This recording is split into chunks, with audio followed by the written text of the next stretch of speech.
this is Stan in Gainesville, Florida, and you are all listening to Light Talk. Hi, this is Steve in Dallas, Texas, and today we are discussing making people look eerie, online portfolios, link and follow spots on Light Talk. Hi, and this is Anne from San Clemente, California. And this is David in Long Beach, California. And if you don't already know, you are listening to Light Talk, and we are the Lumen Brothers and Sisters! Yay! Hey, and speaking of which, there she is. Anne is back. Hello, everybody. Welcome back, Hi. Anne. Thanks for having me again. Long time no hear. You know, you're supposed to show up like once every 4 weeks, and you've been AWOL. I've just been, sitting on the beach drinking Mai Tais, like that kind of thing. That's what I figured. No, you know what it is? Okay, the secret's out, because I caught our sister cheating on us. Uh-oh. She was on another podcast. Get out. That was years ago. Oh, it's up there. I think that you are dealing with the competition. You might be now, a and I don't know if I can traitor. handle it. I hate to tell you, but I'm on 4 other podcasts, Oh! most of which were prior to Light Talk. Only one since. You mean we're not the only podcast out there? No, sorry. I guess not. Oh, man. Wow. So how you doing, Anne? What are you working on? You started school and all that, Oh, my right? goodness. You working on any shows or anything? I've just been running in circles, just trying to keep my head above water. Just, you know how it goes. So yeah, starting school. I also opened, I was the seasonal lighting designer at what's it called? Knott's Berry Farm Halloween Haunt this year. So that meant me and one other lighting designer did like a bajillion shows. He did most of them, Doug Castillo. He's amazing. But I helped out this year, so that was a lot of late nights, a lot of last minute focuses and all that stuff. That's just like a huge event to open. So that's finally open. And then started school on top of that, which is always really tough. And just, because there's a lot of meetings and things to do at the beginning of years and grants to write and all sorts of stuff. And then I've got a show at the Signet in San Diego in 2 weeks. So I've started that process, had the first rehearsal the other night, and just trying to play catch up. What's the challenge of doing a Halloween show? Any tips for our listeners? I think, well, it's not so much Halloween show as themed entertainment, because that always has to happen at night. And so, if I was focusing till 2 or 3 in the morning, like I have to get up, since I don't live in San Diego, I have to get up and leave my house by 6 to get to school on time. Woo. And so I had to really strike a deal with them, like, okay, tonight I can't leave past 12:30. And, so it was a lot of just sleepless nights. And I wasn't the only one, they work really hard too. So there's a lot of sleepless people over there. So I think it was the challenge of having themed entertainment on top of school, which are 2 completely different schedules. So, yeah. Well, speaking of sleepless nights, we have a new sponsor that can take care of you and all your friends over there. I could have used it 5 weeks ago. Yes, you're gonna have to wait toward the end of the show to hear who it is. But yeah, I can't wait. It's terrific. Yeah. So anyway, Anne, thank you for being with us again today, and also for our listeners. Anne will be with us at LDI this year. I will. So that should be a lot of fun. So welcome to episode 131.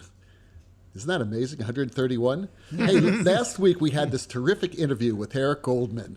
And for those who missed it, get on it. It's fantastic. You'll learn how to teach lighting design to a bunch of scientists from MIT. So that alone is worth listening to it. So we want to thank Eric for being part of the show. He was fantastic. Listen to that episode. It's terrific. Hey, do you know what time it is? What time is it? It's time for Professor Stan's Neighborhood. Yay!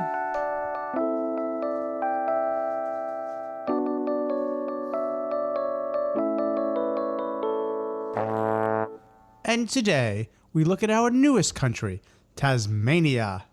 Just below Australia and to the left of New Zealand is Tasmania, coming in with 2.5 listeners. Tasmania, home to the Portland Arts Center, Theatre Royale, the Peacock, the Princess, the Playhouse Theatre, the Earl Arts Center, Theatre North, and the Tasmanian Theatre Company, just to mention a few. With a landmass the size of Switzerland, the Tasmanian Devil, and the Tasmanian Tiger, there's plenty of room to scoot around. Fun fact, Europeans decided Australia was not remote enough and made Tasmania a penal colony too. If you want to breathe easier, Tasmania has the purest air on the planet. So welcome to our listeners in Tasmania, and send us a meat pie and some leatherwood honey for Christmas. Well, thanks, Stan. And that concludes this week's episode of Professor Stan's Neighborhood.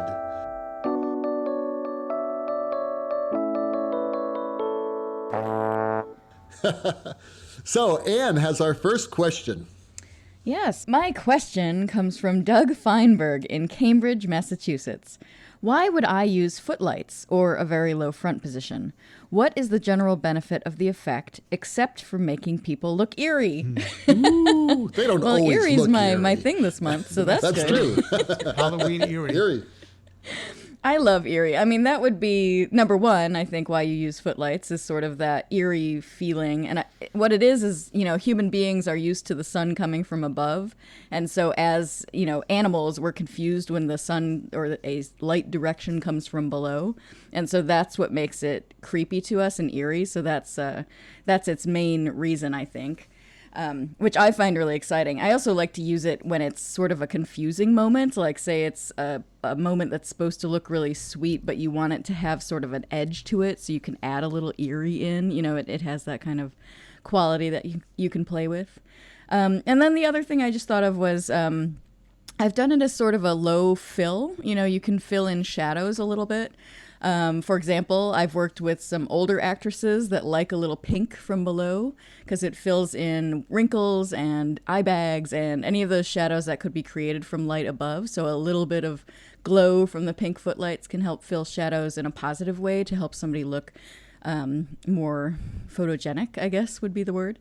And then you could also use it just to fill shadows with a color. Like sometimes musicals look fabulous with, blue-filled shadows or purple-filled shadows or, pink or red, all sorts of different colors because it's sort of an extra pop of color. So anywhere where light is not hitting the person, that light from below can fill those shadows, like within the folds of their fabric and things like that. So it can just add visual interest. I don't know. What do you all think? Well, I use low front light all the time. And maybe 1/8 of the time it's to make people look eerie, although it does do that. One good use of using like low front light is if you're doing some sort of live concert, live musical act, or comedy or something like that, where, like Ann said, the talent is maybe a little older. You see this a lot. As a matter of fact, you turn on like any sort of concert station on cable and you see some live concerts, you will see a row of footlights there. And it's usually running at a pretty high level because it does flatten out the face. It does give you and fill in the shadows. And that's really important for television because you get close-ups. That's one reason. The other reason I use is to get a very strong sometimes front diagonal from the bottom. That will give me this very strong, powerful light that you can cut off the floor like a shin kicker, but still get a really clear, powerful light with big shadows. So sometimes we want to use shadows. That type of light and angle works really well. You see that used all the time in the television show Later with Jules Holland. And that LD puts footlights in all the time at the base of the mic for the lead singer. It's a really dramatic effect. And if you want to cheat and move your footlights into the wings in a small space, you can throw in a footlight system, a strip light system on the floor, and not only get light on the actor, but you can also light up the floor and all of a sudden get a really exciting kind of electricity to that floor that the actor's performing on. So it doesn't always have to be about the actor. I think your point about the shadows, David, is a good one. Sometimes if you want to make a stage feel bigger than it is, if you cast shadows from footlights on backdrops or behind, you can get a real sort of frenetic quality out of them and sort of fill the stage when it may not be completely full, and get a sort of a grotesque kind of environment out of them also. There's a lot of great creative uses for them. Yeah, in all cases, you want some good color-changing fixtures to do this with. I mean, I usually use movers from down left to down right, and of course they have CMY color changing, but also LED footlights. But make sure, this is really, really important, that you have very good color rendering in these sources because they're so close, and especially in television, that you're going to want to get that good color rendering of the skin. Yeah, I'd add a little vocab lesson for the TV side of things too. Like sometimes you'll see, you see this in a ton of shows, like Gosh, I think American Idol and The Voice does. I don't know. I can't think of them, but you'll see the table in front of the judges has a light in the middle of it, and that's called an eye light. And it's the same idea. It fills them from below, makes them look fabulous, and gets rid of some of those shadows that can be below your eyes. And God knows those judges need all the help they can get, right? Thanks for that vocab lesson. I've been using that term in theater now and calling them eye fills. I didn't know I was stealing it from TV. Yeah, eye light. Every now and then they'll do a reverse shot on Rachel Maddow, and you'll see that built into her table also. Okay. Right. Nice. Yeah. You see that a lot in those news tables. They do have that Yes. in a lot of these news shows where the lights are embedded in those desks, which is pretty cool. But hey, why not, I wish I had one all day long. Rhonda in Florida asks, walk me through my first website that will become my online portfolio. Well, Rhonda, I don't know if I can walk you through it. I can tell you a little bit about it because personally, that's the only portfolio I use. I don't have a hard portfolio. Matter of fact, I haven't had a hard portfolio in 30 years. Everything is online, and there's a good reason for it to be online. There's several good reasons. One, obviously, is that it's easy to have people look at your work. You don't have to send something to them. You can just give them a link. Second reason is because all of the work that you're going to show is backlit. It will be backlit on the computer screen, which is the way you really want images to show, especially for lighting designers. When they're printed, they don't look very good. Even with the best printing, it still looks better when the image is backlit from a computer screen. Also, it's easier to update, and just 100 reasons why it's better to have an online portfolio. Now, as far as programs are concerned, there are a bunch of really simple programs right now that will create websites for you. But the one that I always use is actually a very powerful program, and it's called Dreamweaver. It's by Adobe. And it's a very simple website. I don't have things flying across. I don't have any animation or anything like that. And a matter of fact, that sort of turns me off, to tell you the truth. I think your website should look classy and your online portfolio look classy. You should have a really great image right in the front. There'd be an image that you're proud of, a moment that's quite striking, something that's very dramatic, because that's going to be the first thing that the person looks at. So, think about the type of images that you're going to have on there. Maybe tell a little bit about yourself, have different pages, one page, a bio page. Obviously, you've got to have what's called the index page, which is your first page of your website. And that's going to be the one that tells your name, obviously, who you are, what you do, lighting designer, stage designer, projection designer, right? Whatever it is, you're going to also have, and this is something that I do all the time, upcoming shows. Okay, what shows, a list of them that are coming up, and you can backdate that a bit. So I have recent and forthcoming productions. So I go back maybe 6 months, and then I go forward so that people see where you work, where you have worked. But if you're starting out, yes, you should have all that information. What do you guys think? I would say when you're building your online portfolio, be a little careful about what photographs you post. And what I would recommend to you is United Scenic Artists used to have this. I'm not sure if they still do, but there's a place on the website you can check members, and then you can look at their portfolios. But pick, if they don't still have that, if you don't know anyone, go look at the Broadway shows. Go look at the regional theater shows, find the lighting designer, and then search them and look at their website. And what's important is not necessarily the quality of the photograph, but the story the photograph tells. So be sure each photograph is telling a story, that you don't have to be there to explain what's happening on the photograph. The person can look at it and make a judgment for it. And also, I would suggest to you in your photographs, consider that most of the time, the people looking at your portfolio are directors. So these shots from the back of the auditorium, after about 20 shots of the back of the auditorium and I see little teeny tiny ant-like people on stage, understand that might be exciting to you and you might see some beams of light. That's not going to be so exciting to a director. They want to know that you can put light where it needs to be. You can help them pull focus, that you understand where focus has to be. And I would say try not to have any fuzzy photographs on your website. And what about you? I absolutely agree with what David and Steve said. You know, this is one of the most important things you can do for your career, and it's worth paying for, and it's not super expensive. You know, I use a program called Weebly. That's my favorite, but there's a whole bunch out there. You want to find a website builder that's simple to use and is not a blog format. Like, the last thing you want people to do is scroll and scroll and scroll and scroll. That is not attractive and not interesting to most people. So yeah, I've got a long list, but I'll go through them sort of quickly. Like, I agree with David, simple and classy. Absolutely. No crazy backgrounds. Don't make it look like a scrapbook, like none of that stuff. Like, this is pro all the way, right? Like, it doesn't matter if you're 24 or 42 or 84. Like, you just want to make sure that this website looks like you are professional, right? So yeah, big sexy splash page, which is what David said, the picture that they open it up to. It should be really exciting and make them want to see more about your work.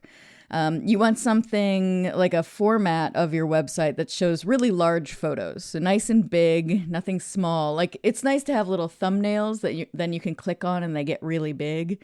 And check what that looks like on different computer screens, because different formats of screens can look differently. So open it up on a Mac and a PC and in Google and in, you know, all different internet providers, just so you can see kind of what it looks like. Also, iPads and phones. Yes. Most people actually look at websites nowadays on phones. So make sure it looks good on a phone and an iPad. You're right. I've read that recently, that nearly everybody looks at them on mobile devices. So that's definitely something to think about. And the website builder that I use does a translate to the phone for me, so I don't have to rebuild it every time. There's pros and cons to that, but it's something to consider. Make sure you can click easily between shows. Don't make people go back and back and back and back to find the next show. You know, if they're like, oh, I want to see what her Sweeney looks like. Now I want to see what her, you know, I don't know, Little Shop looks like. Like, make that easy to click through. Have an About Me page, which has a picture of you. Like, it didn't used to be a thing that designers needed a picture of themselves, but it seems to be anymore that people want a photo on your website. So I'd suggest having that, a nice professional photo. It can be casual. It can be something that you've posted as a profile picture in other places, but it should be something that looks like you and looks professional, isn't a goofy picture or something like that. Contact information, a resume that you can both look at and download. So make sure it shows up on the screen within the website, and then you also have a download here button, because a lot of people will save resumes for later.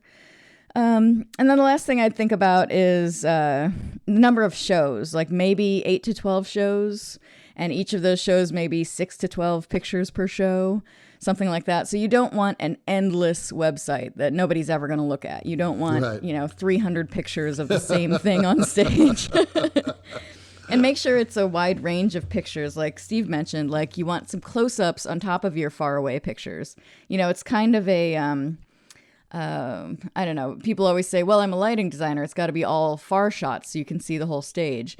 And yes, I agree with that mostly, because composition is a lot of what we do and people need to know that you can do that.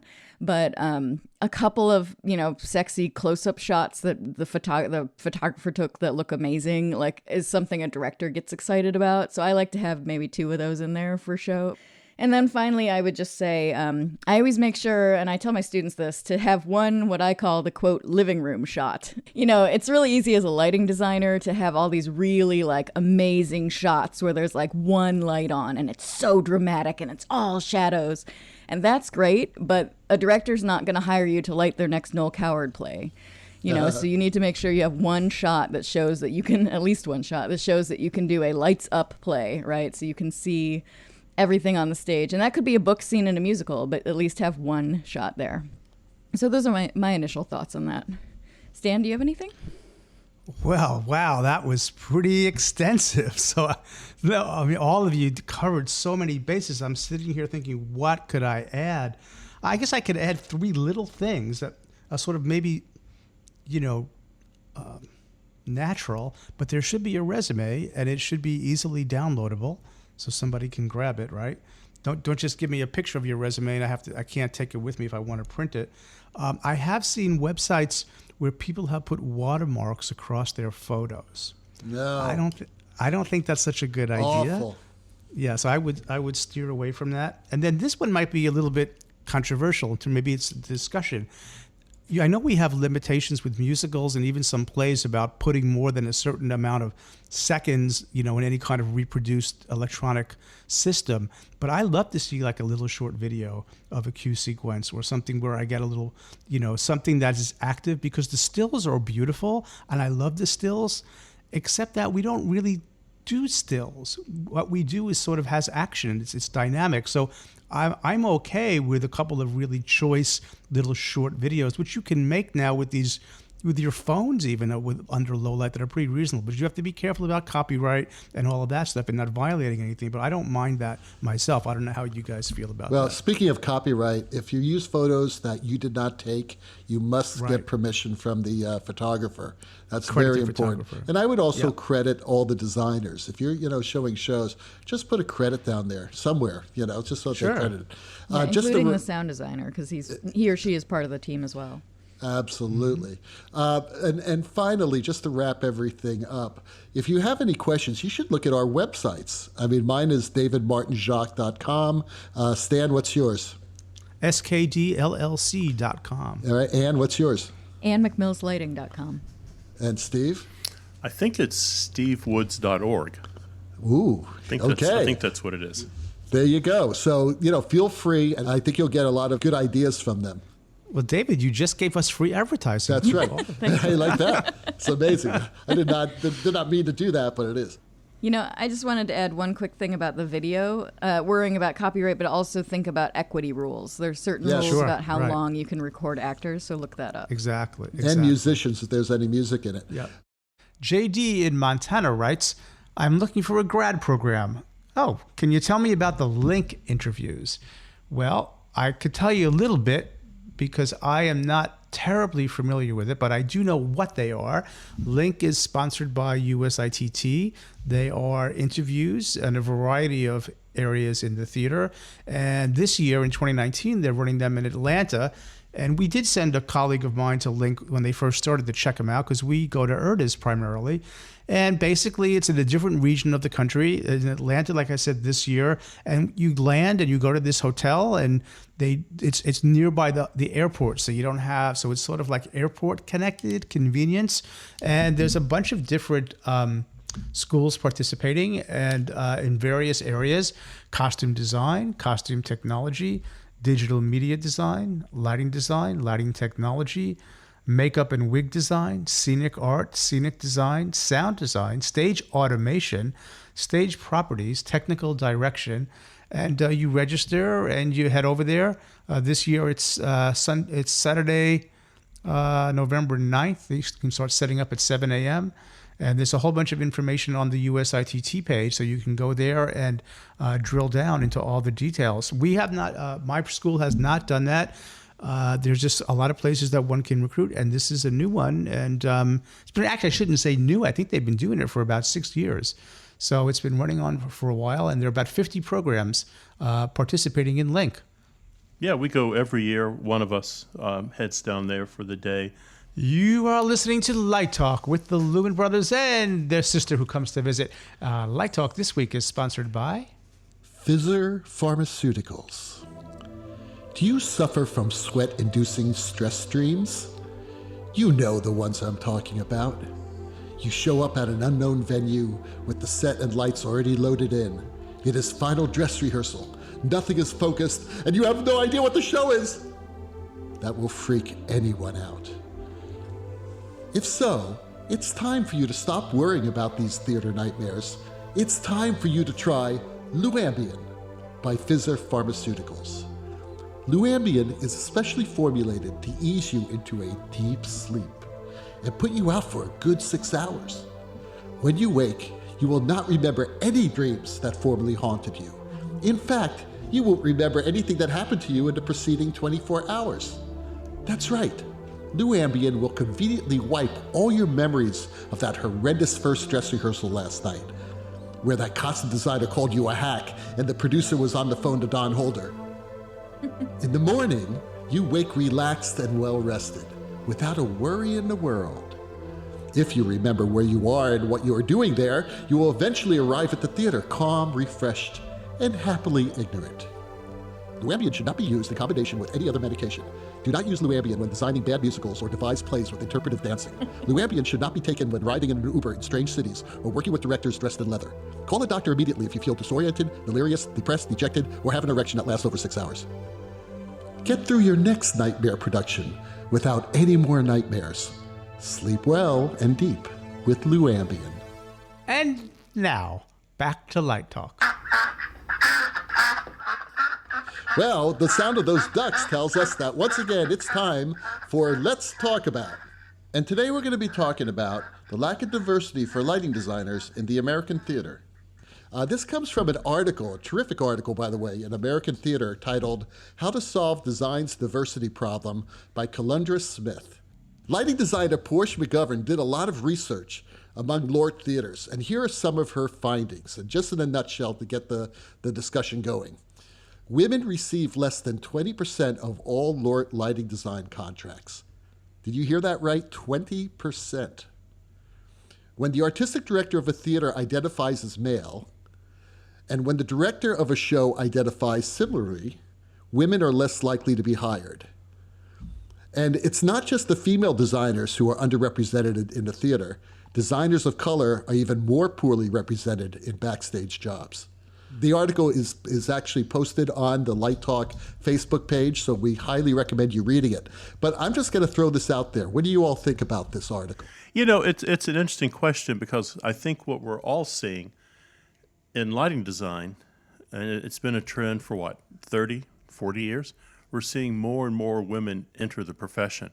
So I believe what the article says, but it's amazing because women seem to be dominating that industry, and yet they can't break through and do the work on a regional level.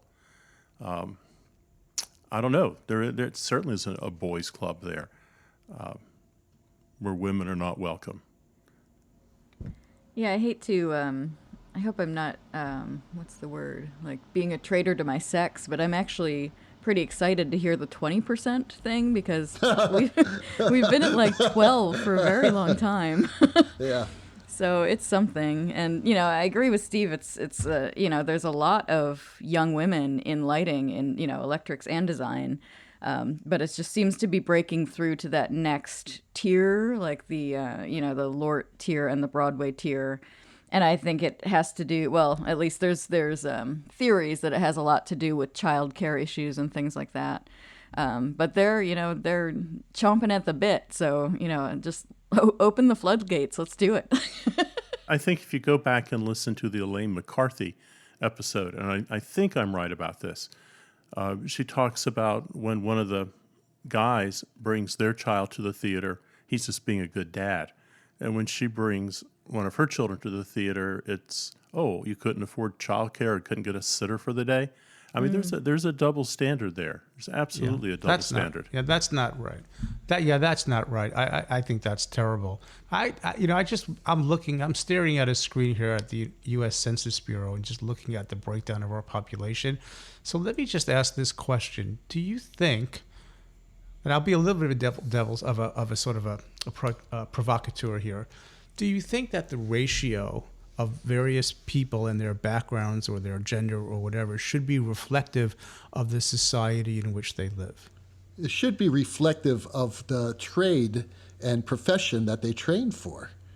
I mean, you know... No, I'm talking about their ethnicity or their gender. Should it reflect the proportions in the society as a whole?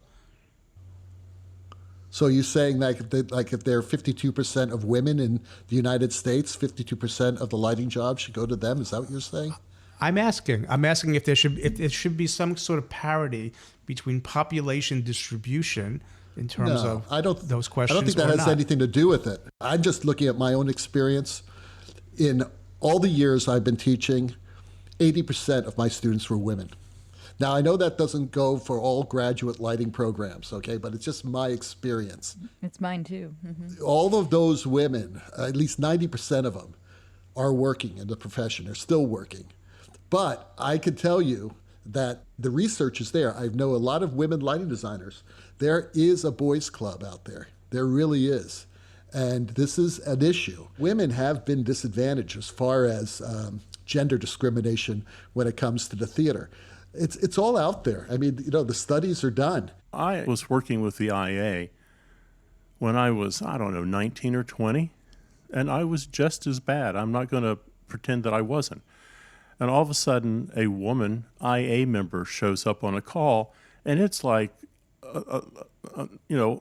a steak has been thrown out to all the wolves, and they're bugging her all day long, flirting with her, and she's trying to do her job. Terrible. And if you flip it the other way around, I suspect, if a woman was doing that to a man, I bet she'd be asked to leave, or she would be asked to tone it down. But it is a huge double standard. When I talk about teaching lighting design, I do some history. I am always clear to say that this profession was pioneered by women, and I do the biography of all the great women who sort of laid the groundwork for lighting design. I'll tell you something interesting. There's a wonderful article. I can't remember who wrote it about Jean Rosenthal that we had our students read last year. And what was fascinating is when we came in to talk about the article, in that article, Jean talks about, in a way, being a servant, being subservient to the set designer and sort of being a facilitator and making things work. And one of the students, a male, was so incensed that the way he viewed that article was that she was somehow putting herself in this position in a subservient role, and somehow that went up in a patriarchal society. But my costume colleague, who was very insightful, made the point. So wait a minute. I understand you're having this knee-jerk reaction to that because she's writing from her era and how she saw her contribution to production. But did you read the rest of the article and appreciate all of the things that this woman brought to this profession? And he said, no. Well, you got stuck on that one thing and you didn't read about the rest of it. About all of the things that Jean Rosenthal did for all of us. So it's just an interesting, I think your point about respect and dignity and everybody being treated with respect and dignity and overcoming whatever chauvinism still exists, and I guess it's still out there, should just be, if I was king of the world, I'd wave a wand or turn on a really bright light and burn it out. Yeah, I don't want to Pollyanna out, but I do think it's getting better. And, the point that it is saying 20% now instead of 12% in the last couple of years is a good thing. I'm not saying that's solved or we should stop talking about it or anything. What I'm saying is I think we just continue to do the work. I think we're doing good work. I think we're recognizing implicit bias more, and there's more training on implicit bias. And, there's all sorts of things that are popping up here and there, grants and scholarships and things for women, for people of color, and I would say the opposite for costumes. I'd say for men in costumes, like we need to do that work as well, so I think it's just, keep going. And I think it's the old boys club is dying out. Like I worked in New York for a long time, and it was pretty horrendous, like the things that I had to put up with and listen to and deal with. And, I'm not going to say it wasn't. But there were also some really marvelous, wonderful men there that I had never had any questions or problems or, full of respect. It was just, finding those people that were fabulous to you and, dealing with the others at that time. But now that's kind of going away slowly. And I think like generations like your generations, my generation, the generation below it, like the men have grown up with this different way of thinking, and so it's just making it more progressive all around. So I think we just need to continue that awareness, and I think it's just gonna, at some point, we're not gonna have to talk about this anymore, which will be nice. I was going to say one thing, Anne, something that you might consider is how many women are now writing plays. How many women are now directing plays? How many women are producers? So there's a change in our industry, and it's opening up to all sexes and hopefully all minorities. Yeah, but we still have a long way to go. And to end us up on something positive, Anne was talking about these new programs. United Scenic Artists has a diversity committee now. They're doing some real positive things. USITT had a network of people of color for a while. And in 2014, they extended their reach by creating the Gateway program. So that's something. Pat McKay used to be the publisher for Theater Crafts and Lighting Dimensions, and obviously turned into Live Design International. But they have her scholarship also. It's a $5,000 scholarship announced in March to be awarded to high school seniors and college undergrads who are enrolled or accepted in design programs identify as people of color and or female, trans, or non-binary. So to Ann's point, there is a lot of wonderful things going on to do that. And we had that at UF as well. When I identify a student of color or a minority who wants to come to UF, we are able to incentivize them with additional funding to help bring them to the school. So I think there are a lot of good things going on. So I think it's good that we're all talking about that and doing the best we can. So I don't think I'm being Pollyanna. When Ann says, it's better than it was, and people sometimes don't want to hear that. Maybe it's not happening fast enough, but I'm glad it is moving in the right direction. It just makes no sense to me. I mean, equal rights is equal rights. Right. You know? And whether you're black, orange, male, female, trans, it does not matter. It has nothing to do with someone's ability to do the work. So, I agree with Ann. It's getting better, but it's not fast enough. Someone's got to come out and say, this is bullshit. Well, don't you smile when the airline pilot is a female? When you walk in and the captain of the big airplane that's taking you across the Atlantic is a woman. I actually feel great about that. That's not a great job anymore. I wonder how many women would have gotten it if they still had the same type of benefits they had, 30 years ago. But that being said, no, it is nice. It is nice to see it, but we're nowhere near. I can't even believe we still don't have equal pay. That blows my mind. Anyway, enough of that. Let's move on to our last question of the day. Steve? It is from Randall in Mississippi. And Randall, I guess, could be a man or a woman. Randall says, I am using a follow spot, and I want a soft beam. The different diffusion gels are just not working. Too much flare. Any suggestions? Randall, you came to the right place. Years ago, I was doing an opera, and I wanted a nice, soft, pink light on stage, and I had the same problems you were having. And the world's oldest stagehand, I think he was like 87 at the time, had seniority, so he did any damn thing he wanted to do on the call, and he liked to run follow spots. His name was Spike. Spike looked at me and he said, young fella, I can fix your problem for you in a jiffy. And I said, show me, Spike. Spike had grown up working burlesque and vaudeville. And he picked up a little can of 3-in-1 gun oil, and he took the gel, he put a drop of gun oil on and smeared it around. He said, that's going to be good for at least 2 shows. Popped it in. It was gorgeous. It was unbelievable. And depending on how much oil he put in and where he put it in, I mean, he really knew what he was doing. So a little bit of 3-in-1 gun oil in your gel. Understand it's going to melt that gel out. But my goodness, forget about diffusion. Go down the hardware store. What gel was it on? It was on La Traviata. I mean, like what? Was it a diffusion that? No, it was a Roscoe, just some very light pink gel. Oh. So he used that as diffusion. Yeah. How did he distribute the oil across the gel with like a cloth, or just let it sit there? Or he put a drop of gel on it and used 2 fingers and a thumb. And 2 fingers and a thumb. Okay. And I'm telling you, that's awesome. I'm telling you, it was unbelievably good. Oh, gun oil, 3-in-1 gun oil. And the thing about Spike is we had a meeting one night, and Spike was not letting the meeting. He didn't like the way the meeting was headed, and he stood up and he said, "I've been in this union 47 years." And then he pulled out a revolver. Whoa, I like Spike. He stood there with a revolver in his hand going, and this is what I think. Then he sat back down, took a nap. He didn't shoot it off? No, he didn't shoot it off. He just let us know he still had a revolver in his pocket. Wow, well, there Spike, you go. Spike was fantastic. The thing about him was he could do just about anything in the theater. So he was one of those guys, if he wanted to be a flyman, he knew how to do it. I mean, his whole life had been in the theater. Yeah, that reminds me of a flyman I used to work with named Goat, but that's a whole nother story. We will get into it. Well, that Hammond organ solo tells us that once again you've spent another morning listening to Light Talk. You can listen to us on iTunes, Google, Spotify, and livedesignonline.com. And check out our website on lighttalk.org for a schedule of future guests. And be sure to follow us on our Facebook group and subscribe to our podcast on iTunes. That way you will not miss a second of Light Talk fun.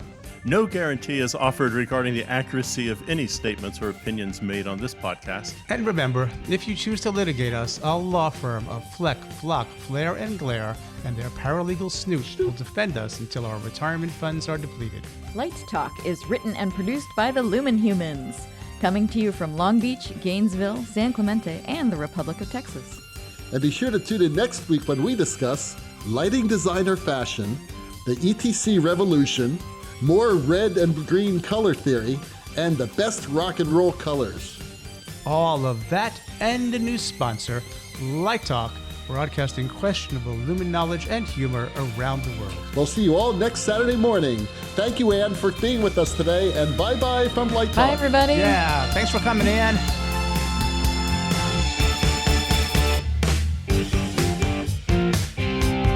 Light Talk.